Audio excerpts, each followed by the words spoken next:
And welcome back to Career Build Series, episode 147. And so we're back up to the Arctic here after I did my little Rotodyne mission. That was nice to do something a little bit different. So let's go ahead up and look at see what we have for missions here. I haven't been up to the Arctic in a while, so we still have some missions populating down south, as you can see. There's one down here, but what is that? Fire, probably. So I think what we're going to do is we'll sleep, and then we'll go out here in the Arctic, and we'll do something. So let's go ahead and we'll run to the bed. We'll try to populate some missions. Like to get some of the builds that I haven't used in a little while out, like the Cormorant. Try to diversify that a little bit and get some interesting stuff that we haven't used in a bit. Different type of mission would be kind of cool, so let's see what pops up. It's a rescue mission in the ocean. Where are you at there? Right there. Extinguish all fires and rescue 6 casualties in the ocean to a hospital. Okay. So I think we'll set up for that one. And I think what I'm going to do before that is there was something I want to add to the Cormorant, and I think I'm going to put that in. And we'll do it really quickly, and I'll kind of show you how the system works. I just put this on the lifeboat, so what we'll actually do is we'll grab the lifeboat and take it off of that. So what we have here is I'm going to grab a, let's see, cut this. So for what I set up on the lifeboat here is essentially it, when water gets inside, it will automatically close the door. And that way you can't flood. So as soon as water's detected in the cabin, it shuts the door and it activates a pump, and that pumps out. And so that's what I want to get going on there. I want to put that on the Cormorant so that we can't flood. Presently it just has a manual door, and so I want to put in an automatic system here. So I'm just kind of grabbing the microcontroller and everything here. And then the rest I can hook up. All right, let me merge this together, and then what I'm going to do is I'm going to grab all this. So if you cut it, if you cut it, it keeps all the connections. So that's why I'm cutting it, not just copying it. And then I just want to go over this here. All right.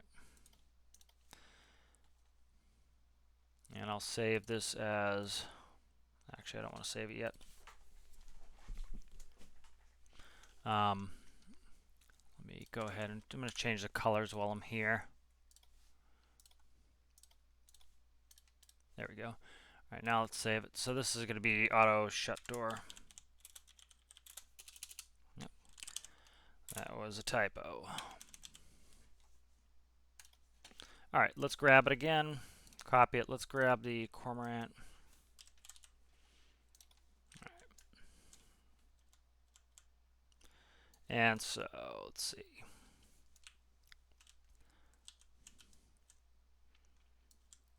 Alright, so I just want to paste this here, and then I'm going to separate. Is that double-sided? It is double-sided. This is going to be cut off there. And then this can go here. And so I'm just going to slip this in where the current door goes. This, I almost just deleted that. This button has to go somewhere else. So. And let's just save us a couple seconds trying to reconnect logic by, I could put in a fresh door and put in a fresh button, but this just saves a couple seconds here. Let me just make sure there's nothing there that I need. Nope. Okay, so that's where the button's going to go. I also added some, did some things off screen with this a while ago, so try to see if I can remember it. I added essentially fuel dams in the wings so that the fuel can't run all the way to the tips. I increased the fuel capacity, and so that will help us with that. Let's go ahead and hook up a logic here. So this needs bilge fluid level right there. And then this automatically will start itself, so I don't need to do anything with that. Trying trying to think what this is connected to here. What's this connected to? Bilge pump, fuel toiler. Okay, this is the bilge here. Bilge. Okay, so I'm going to actually just delete out this current bilge I have in here. This will do all of that. And that way we're not having redundant or extra microcontrollers. Alright, now let's put that where this was in the wing. And just make sure it's not interacting with anything I need. Don't think it will. Let's get in the wing and check it. No. This is the fuel dam right there, so we don't want to make sure we don't breach that. Alright, I will merge that up. Paint it up. I didn't mean to do color swap. Color swap is dangerous. Alright, there we go. And then this can be painted to match. And then hopefully I can color these properly. There we go. Alright, so that is set up right there. So that should work. Let me check all the connections again. Electricity needs to be connected. That's connected there. Oh, this isn't connected. I didn't know that wasn't connected. So we'll hook all that up to the auto door and bilge system, and then I want that to be off of the... That's the hot side. I want it off the cold side. Actually, I need this off the hot side for the door. So that will go to the hot side so that I can open the door before I get in and power up the craft. So that's just going to automatically shut the door if we get any water in there. That will keep this from flooding and sinking. Alright, so let's go ahead and let me save it, because I have a bad habit of I change something and then at the end of the mission I forget to save it. Alright, so let's go do this mission. Let's go put a marker down here. So this is a good one. There's a bunch of people here. I don't know what the weather is doing. Let's check the weather. That would be the smart thing to do. That's fog. I don't want fog. I want wind. Wind is pretty good down there, so we should be able to land. We have to check that with this plane. You know, we have to actually land, so if the waves are going nuts, we're going to be in trouble. So, alright, so again, this will automatically detect water. It will automatically shut the door, and it will start this pump. It will pump the water out, so that's what we want there. It's been a quick minute before I've flown this, so let me get started up. At some point I might make a, go full flaps. I might make a twin engine version of this. There was a twin engine IRL of this, of the CB that this was based off of, so that would probably be a way to get it a little bit faster. It would lose some efficiency but gain some speed. Go ahead, I'm going to enter in the waypoint. And 174 is the heading. So I don't have any autopilot in here yet. Haven't really needed it. Let's check where the wind's coming from. Wind appears to be coming from our left, so we'll go ahead and we will take off like this. So we expect there to be a left crosswind, so I'm going to put in a little bit of aileron to start with to make sure I don't have any trim. I'm going to trim just a little aileron in there. Take out that trim. Alright, and I might have to fight this aileron trim on the way out. Alright, let's get going here. Forgetting what my controls are. Prop, throttle's up, down. Okay.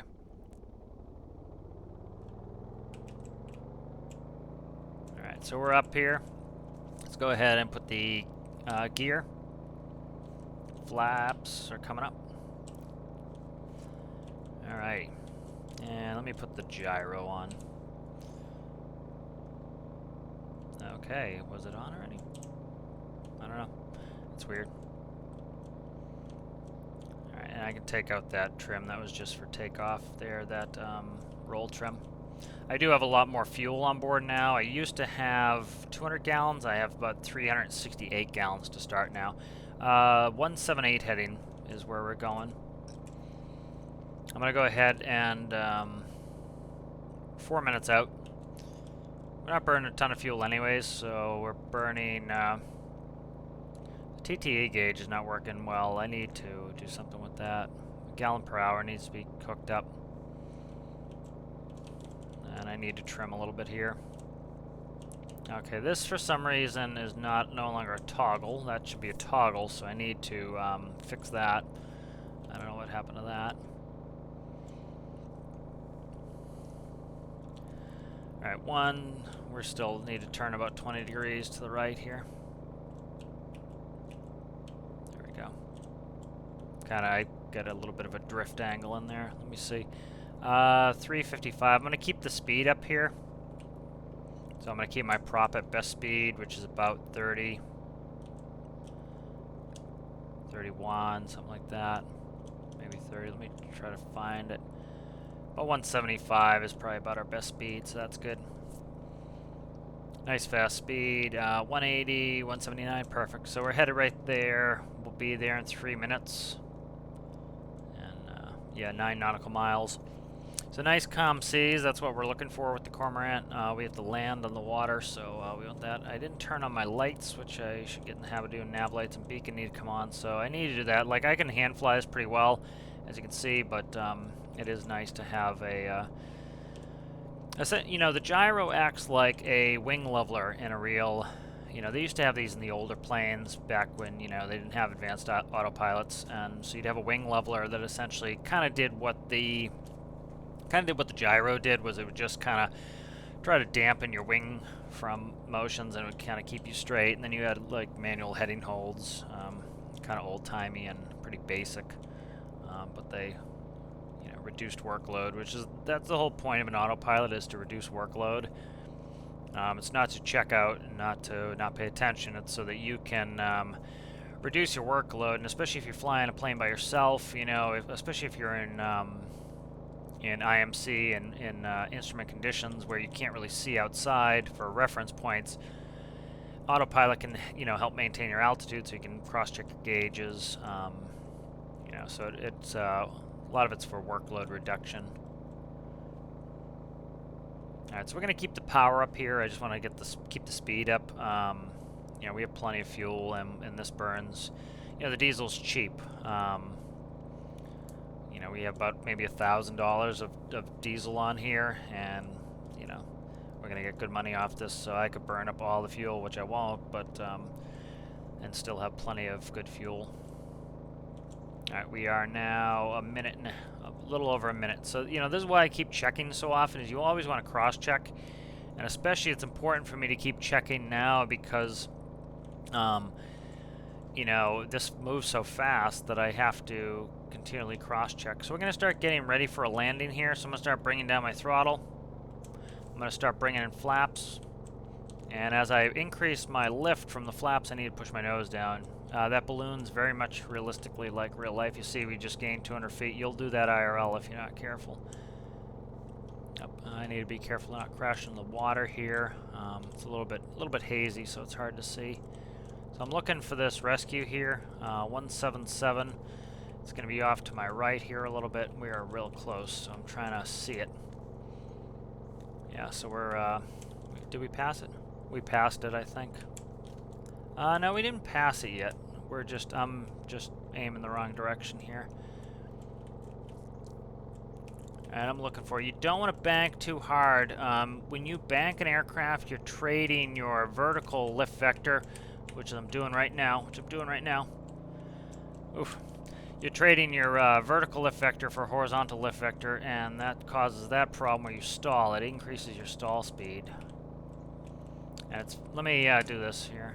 I'm just going to do this. I didn't do it last time. Cut some fog out here. The plane is acting a little bit heavy because 207. This is going to keep readjusting for it, so I need to... I added a lot of extra fuel, so the plane is acting a little bit fat, a little bit wallowy because of the extra mass. So I need to be careful as I slow down here that I don't bank too much. I was way over banking. Up there it is right there. I was way over banking, and that was essentially, like I said, I'm trading my vertical lift vector for a horizontal lift vector. Is that it? We're looking for a fire, I think, so can't see. That's it. Okay. So we're going to come around for one more pass here, and I'm going to land. So you actually want to add some power as you're making a turn, because you need to account for that.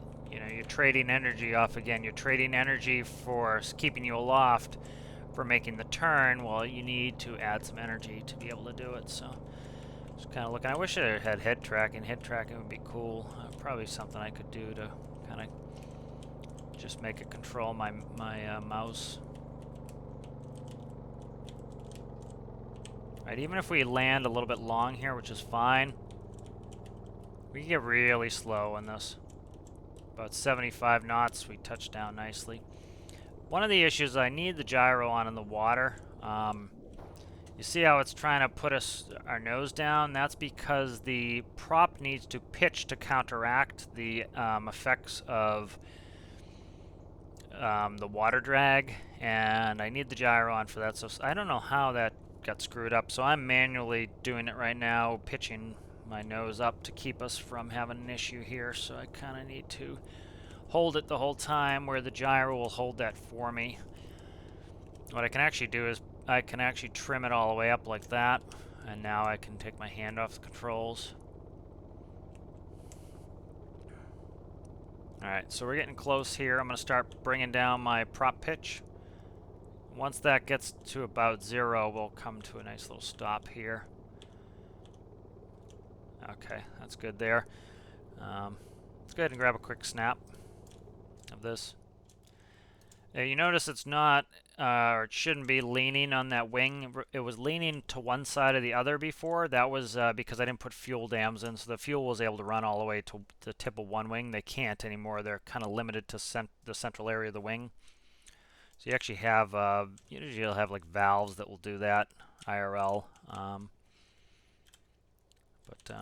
You know, that's kind of what I'm doing here. Alright, so let's go ahead and let's get out. We have that new system, which is nice. So the dams are definitely doing their job. We're sitting nice and flat now.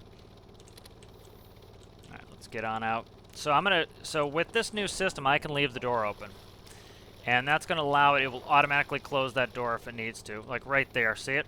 Okay, so it automatically shut the door. That should be pumping out, see it's pumping out liquid, so it took a tiny bit of water, so it didn't need to pump for very long. And then it, I don't have a fire extinguisher on me. Quickly pumped it out, and then I should be able to open the door again. Oh, come on. Oh my God, just get up there, guy. Come on. Okay. Need my fire X. So see, this is just easy and convenient. I can kind of speed ahead, and I know that's going to automatically take care of that, so I don't have to worry about, did I forget to close the thing, and having an absolute disaster if I forget to. Okay, where can I enter the ship? I have to jump up. Okay, there's a ladder. If you're just casually standing around.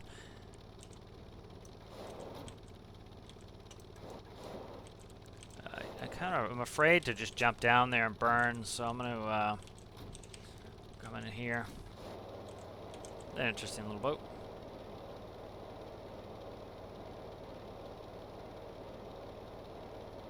Alright, so that one's almost out. That's the front. Where do I go down here?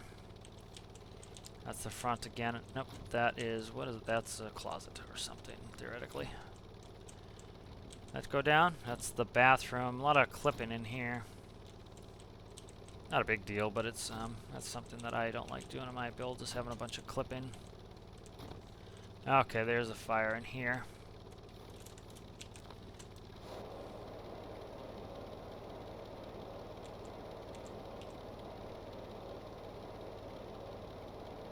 Alright, fire's extinguished. There's a little bit of cash money, dollar bills right there. Okay, can I get out of this hatch, or am I forever entombed in here? I think I have to go around. I'm pushing my luck leaving this open. That's gonna, if any water gets in there, the sucker will go down as I'm trying to, sucker will sink as I'm trying to rescue all these people. It's just gonna make life tough, so. Alright, let's start just getting these people going. Into the drink we go. Old Arctic drink. Nice, refreshing, cool drink here. Alright, I'm going to see if these people will behave themselves. If they come right to the doorway here, I'm hoping I can stay inside and grab them from inside and bring them in one by one. I thought I had somebody on me. See, I'm trying to see if I can grab them. Alright, let me see what I can do here. It's kind of annoying. See, it closed the door because water was coming in. It's going to keep closing the door on me there. Trying to grab somebody here. Alright, let me get out. And then I need to try to put somebody on my back. Why? Oh, do I have somebody on my back? I do. Okay, why didn't it give me the prompt to put them in the seat when I looked at the seat?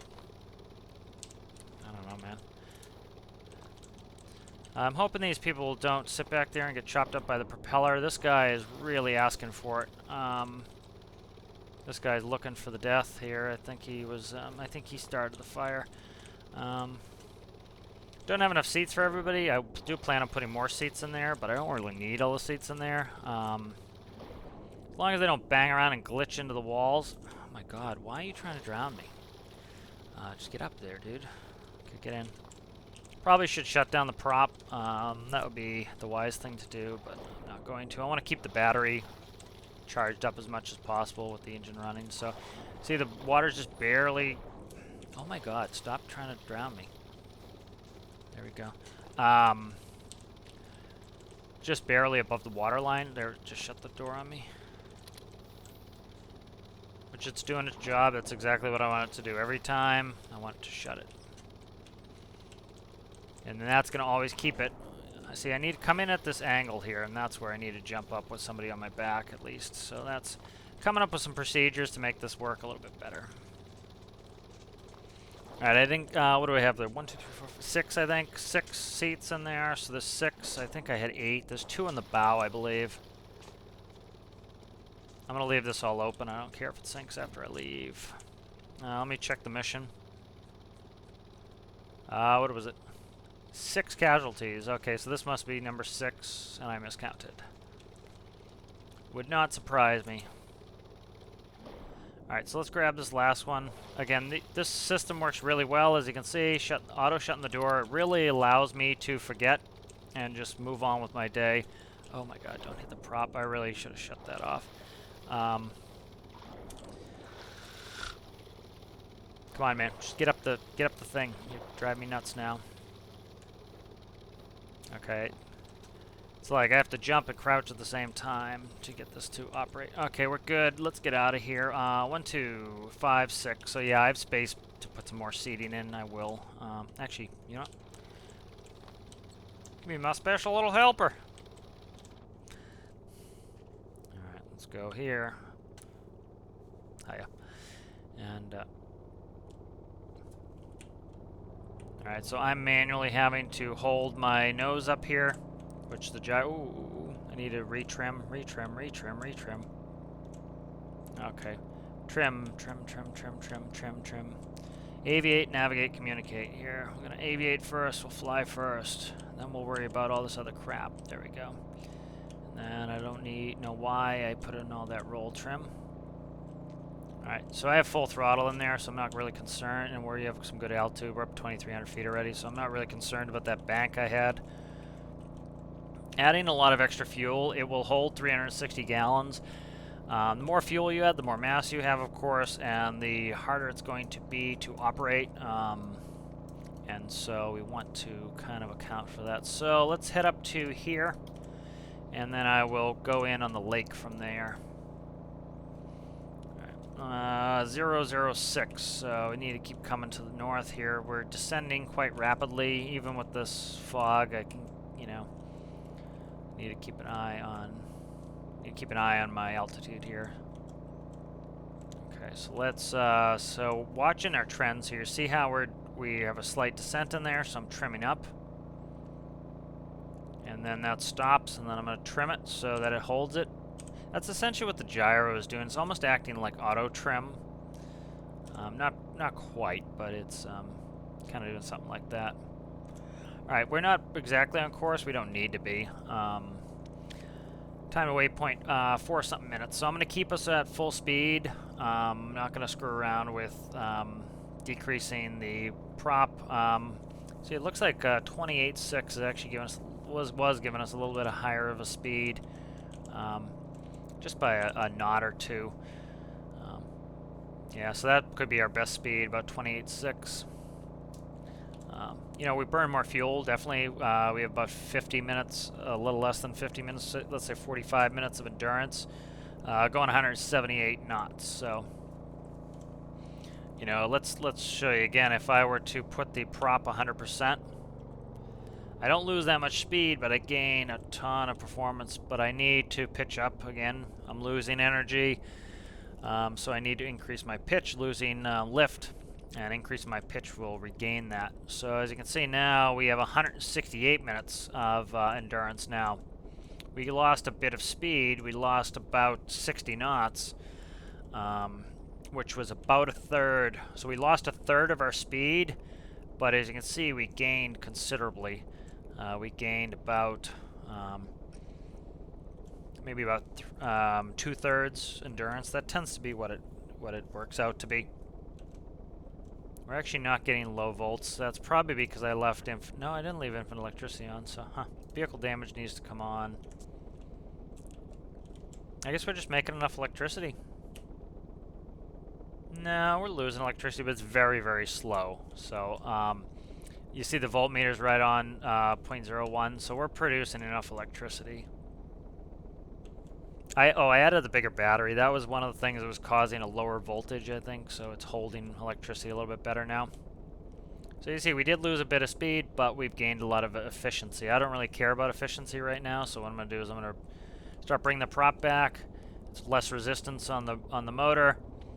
We're able to do less work with that, with less prop, but we're able to go faster because we can just trade off that efficiency for RPM, and that will get us going faster.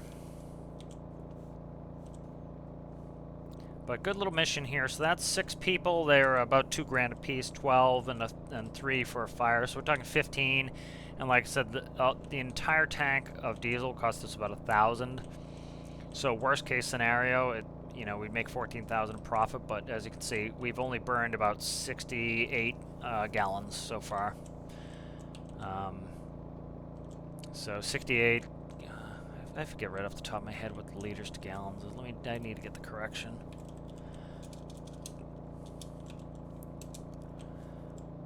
Uh, 3.7, so say 4. You know, so 4 times 4, so we're talking 1,600 liters total. So you're talking maximum $1,600 of fuel in my tanks. You know, see, so this is super duper profitable. Again, you know, like from last video, if I had a turbine in here, we'd be much more likely to, you know, we'd be very tight on profit if we could make profit, you know. I actually do have a turbine seaplane that I might show. Maybe I'll show that. Be kind of cool to look at. The point of that is it was kind of based off the Beriev, I think BE200. I'm not sure the number. But that, see, I'm correcting to my heading there. I kind of like the hand flying again. I don't know how this got screwed up, but it did. What I'm going to do is I'm going to change up a lot of my autopilots. I want Autopilot Master to disable all systems, so if an emergency I need, or if quickly I need to be able to take off all the autopilots. That's how we had it in most of the planes I've flown, is if you deselect the AP Master, it shuts off all the autopilot, gives you control back. And then I think I'm going to segregate the gyro as a separate button. And then the autopilot will automatically turn the gyro on. It just makes the autopilot function a little bit better, I find. I essentially don't have to do the work of the gyro. So this is where we're going up here. You can kind of see, maybe you can't, right there, that's the landmass we're headed towards. We're going to come around, we're going to land on. So actually our wind is this way. If we remember from when we took off, wind is very light right now, so it doesn't really matter. But I want to land in the wind. Actually, you know what? When wind is calm, you can land any direction. I want to land coming from the north to the south, and the reason is the hospital's on the south side, so if I land that direction, I don't have to turn around and taxi back. see that's where our hospital is going to be, right over here. And we're going to land on the lake. So we're going to start to get configured here. Start slowing down, first of all. Start to add some flap. Watch what happens with balloon. Watch your altitude. Alright, so you automatically have to push your nose down when you add flap. You're changing the camber, or the shape of the wing. And that's causing you to have more lift. And so, with that extra lift, you need to push the nose down to counteract that lift. You need to change your pitch to counteract that. And then depending upon, you know, you add more drag as well, so you need to often add more power, but you're often putting in flaps because you're trying to slow down, so you actually don't add power because you're kind of looking to slow down. So we're at 86 knots. 75 is about our touchdown speed. I like to come in a little fast, about 90, and part of that's just the momentum issue in game where we lose a lot of our momentum flying, and so we end up not gliding. So once we get to stall, we pretty much right there we stall, and so you know, see, I was able to recover it pretty quickly because, so I'm going to put in all my pitch trim here. And so we're going to go right up against this beach. If you watched the last Cormorant video, I did add reverse prop pitch on there, so that allows me to back up from the shore. That was something that I was sorely in need of because I didn't have the ability to reverse, and so there are prop planes that do have reverse thrust on them for both helping to slow down on the runway and doing things like backing out. You often, large airplanes, you don't want to use thrust reversers to back up because you run into issues where you throw debris on your wings. There was actually an Air Florida crash because of that. It's not good. It's better to have a tug push you out. All right. I'm just going to leave it running. I know, probably not the best thing, but it's what I'm going to do. So I'm trying to find the best way to get these Johnnies all up here on the shore. Johnnies and Susies. Okay. So I think I can dump them in the water. Okay. Superman. You have a Superman here. Alright, Superman thinks he's swimming or flying. I don't know. What are you doing there, What you doing there, Superman? Alright. But this was a fun little mission. Kind of nice to get the old Cormorant out again. And I'd like to get this, you know, it's already been tested. It fits on the, on Triton quite well. I just need to, I'll incorporate it at some point. Just figured I'd take a little bit of a move from doing kind of stuck in a little bit of a Triton rut.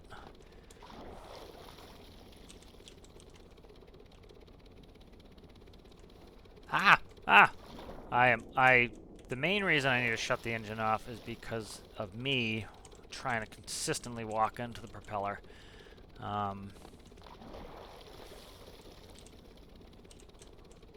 Again, man of danger, I guess. Let's go up, let's go up, let's go up. Let's go up, let's go up. Let's get up there, friends.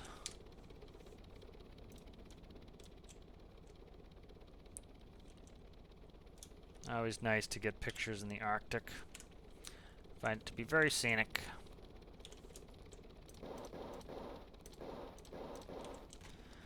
Gonna give you, oh, frostbite. Gonna give you that frostbite. I know I shouldn't be abusing the, these people have had a tough time of it.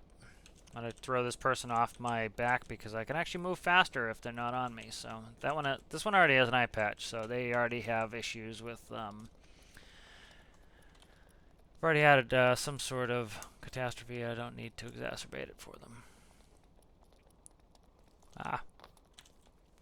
Y'all with me there? 1, 2, 3, 6. Hey, we got them all. And so let's get these peeps up in here, and then we're good to go. And I think I'll go back and I'll show that other plane. I may make it a little shorter video. We've had some long ones lately, so maybe a little shorter one here. We got them all. We got them all, I think. So that was a good rescue. Good money on there. Got the old Cormorant out, which was fun. I enjoyed that. I did, I did quote cheat the fog down a little bit, but you know, I did that one last time purposely in the fog just to kind of show instruments and how even with a very simple navigation system you can go long distances. And so I figured this one I wouldn't make you have to look at fog the entire time. But really enjoying the Cormorant. As you can see, putting in the fuel dams has solved the issue of it trying to sit too far on one wing or the other. The fuel can't go past here essentially. So it all sits in here. I wonder what this heliocopter is doing there. It's just kind of sitting there, hovering. I try not to jump into the propeller again. I keep forgetting to crouch, which is one reason why it takes me so many tries to get up. All right, so to remind you, when we're on the ground, so there's a couple things. So if we have a distance sensor that's reading a low enough number, if we have the water sensors, which are reading that we're in the water, it allows me to reverse the prop. If we don't, I can't reverse the prop. So it's very dangerous to reverse the prop in the air. And so you see it's going to pick our nose up because we're reversing. I need to be very careful of that, so I'm not giving it too much power. That will be a catastrophe, so I want to go very slowly. I could take that pitch trim out, but it would be cool to add a twin-engine version of this. Like I said, there was a twin-engine version. The flaps in the center would still be fine. You know, you do have that type of flap that just goes down. It doesn't actually, the airflow doesn't need to go over the top of it.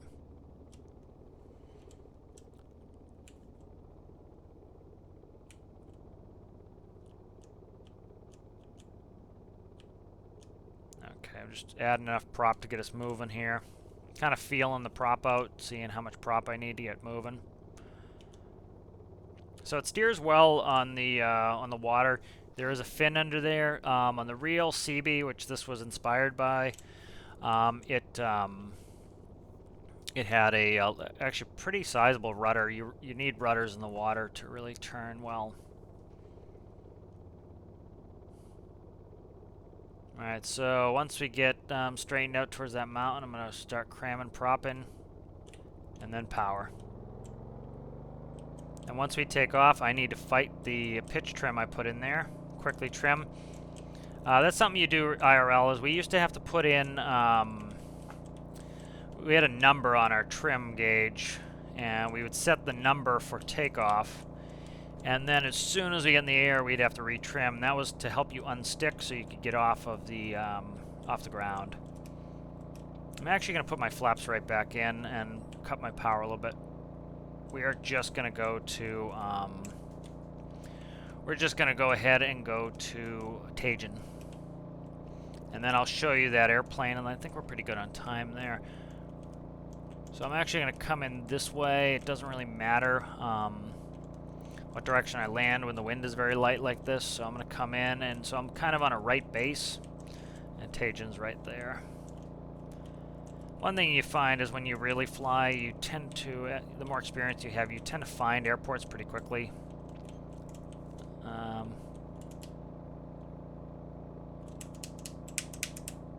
having an issue here.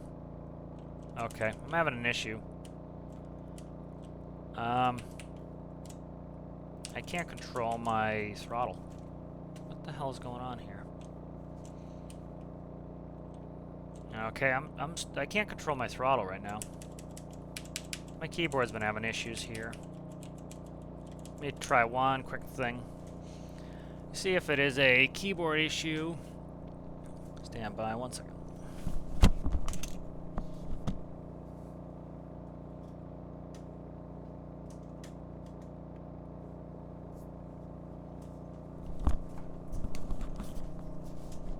Maybe a keyboard issue, maybe a game issue. Okay, so I can still land here, even if I can't reduce my throttle, because I can do it with my prop. So I'll have to test out if that's game or if that's my keyboard.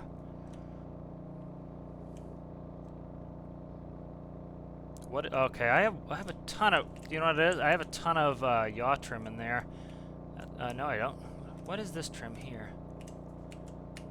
I don't know what that is. Oh crap! That is not what I want. Oh, throttle. I had throttle hold in. Okay. What the heck? Oh, it was because I was holding the Alt key. That's what it was when I was putting in some trim, and so I couldn't reduce my throttle. All right, yeah. I don't know what's up with that. I have to figure that out. Okay, so that's something to figure out. I can't reduce my throttle, so I'm gonna have to do it with prop, which is not a big deal. I can, once I get to, low enough prop, it's gonna slow me down. So this is gonna be kind of like a fixed speed propeller where I'm just modulating my pitch. So I'm gonna come out long and I'm gonna land long, or I'm not gonna land long, but I'm gonna do a nice long approach because I'm changing something, so I need to kind of relearn how to operate the craft because of that. So that is very strange that that happened. So you're gonna hear the engine is gonna spool up. It's gonna be loud. That's as I take off more load. It's going to get louder because it can kind of spin faster. And so I'm just gonna control it with my propeller. So I'm essentially gonna rob its pitch and its ability to do work. And the speed will stay the same. Normally you would set your prop pitch, and then you would control with throttle, but okay, it's back. Okay, it's back, it's back, it's back. I need to now... Okay, now it's letting me do it for some strange reason. Okay. So, I don't know if it's keyboard or if it's game or what it is, but I couldn't control my throttle for a bit there, so back to controlling our throttle. I have much better control over it now. Yeah, so we'll come in and land at Tajin.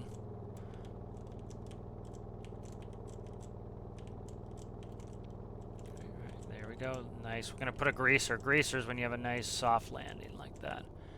And I'm shocked we had a soft landing because I think my parking brake's on. Oh, no, no, no. Turn, turn. So this one thing you can do with a tail wheel is really nice, is change direction very fast. Is my parking brake on? Release parking brake. Oh, yeah, my parking brake was off. Okay, so that's something also you have to be careful of with a tail wheel aircraft. So my spacebar is my brake. A tail wheel aircraft, it's called a ground loop. And so what will happen is if you slam on the mains, the front wheels, the nose will come down, the tail will lift off the ground, and it's really bad when you have the propeller in the front because you'll hit the propeller. And this one I don't have to really worry about it too much. But that was weird, the throttle, me losing the throttle. I did pull my keyboard and plug it back in, so I wonder if that was what it was. It's been acting up lately. Alright, so I'm just holding the space bar, and then I'm going to set the brake. So I did take the brake off. That's good to know. Alright, let's go ahead and shut down. Alright, so one thing, I want to look at our fuel. So we started at 368 gallons. We're down to 252. Now remember, I did not do much efficiency stuff. I didn't do very much any efficiency at all. So let's do, bring up a calculator here. So 368 minus 252. That's 116 gallons. So we're talking about, let's say, $500 of fuel. All right, that's it. That's all we used. $500 of fuel. We made, what did we make? 15,000. This is very efficient. That gives us good profit in game. And that was with, with me not caring about efficiency.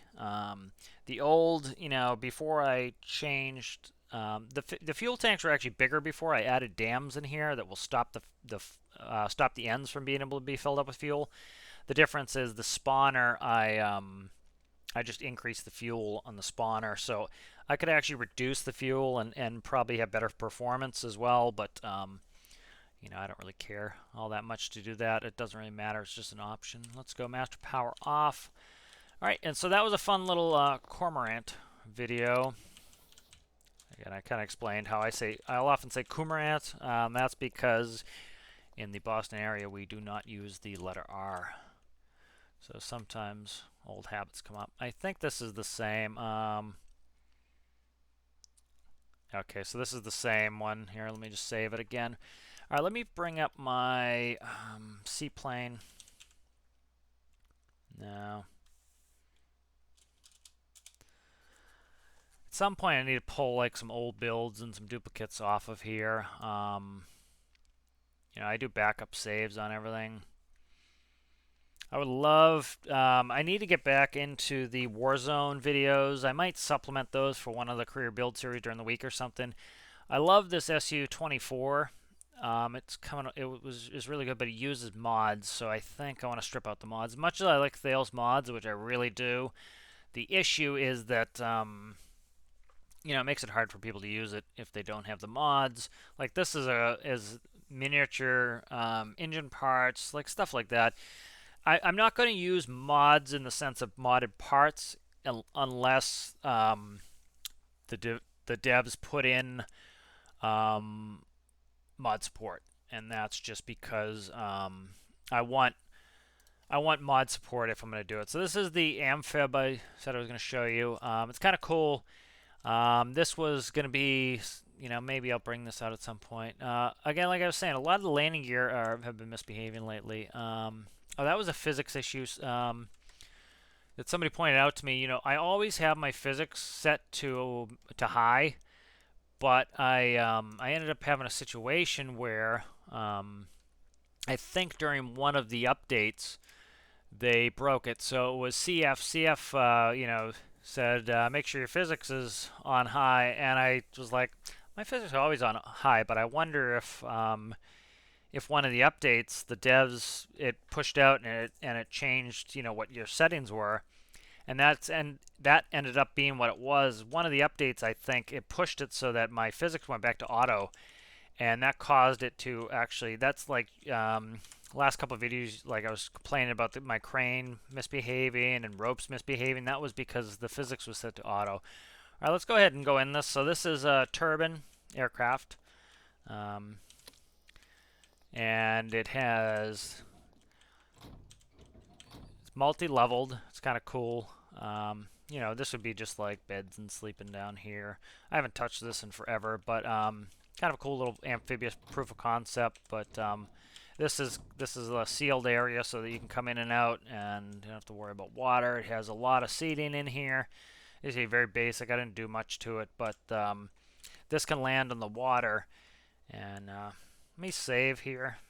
Let me actually put this away and then save the game.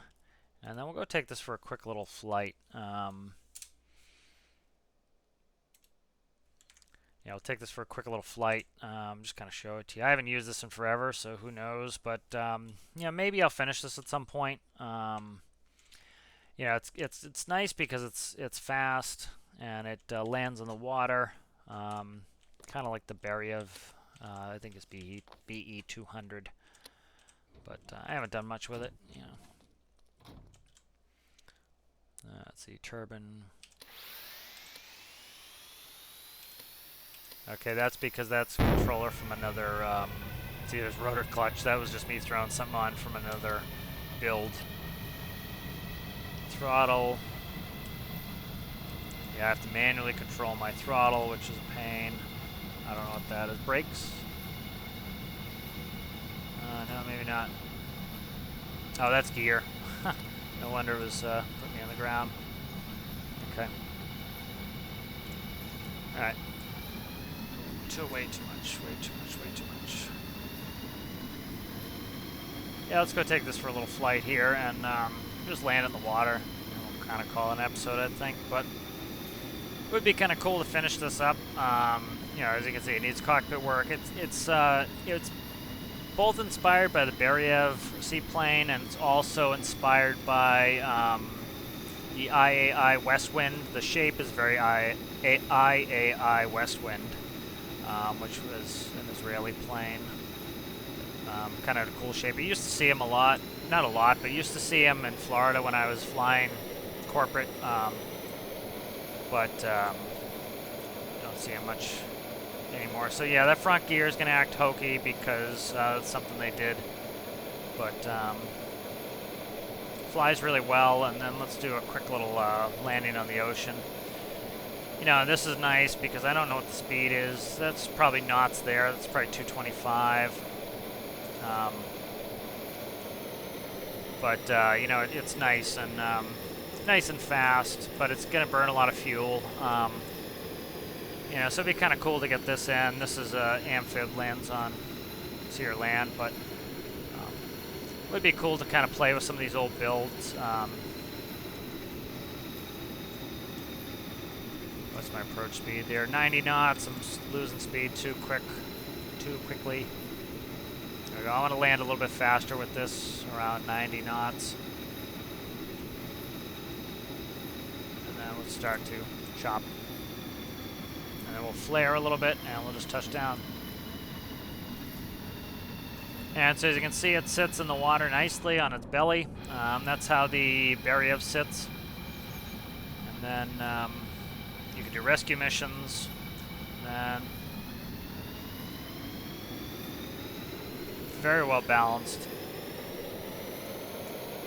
as you can see.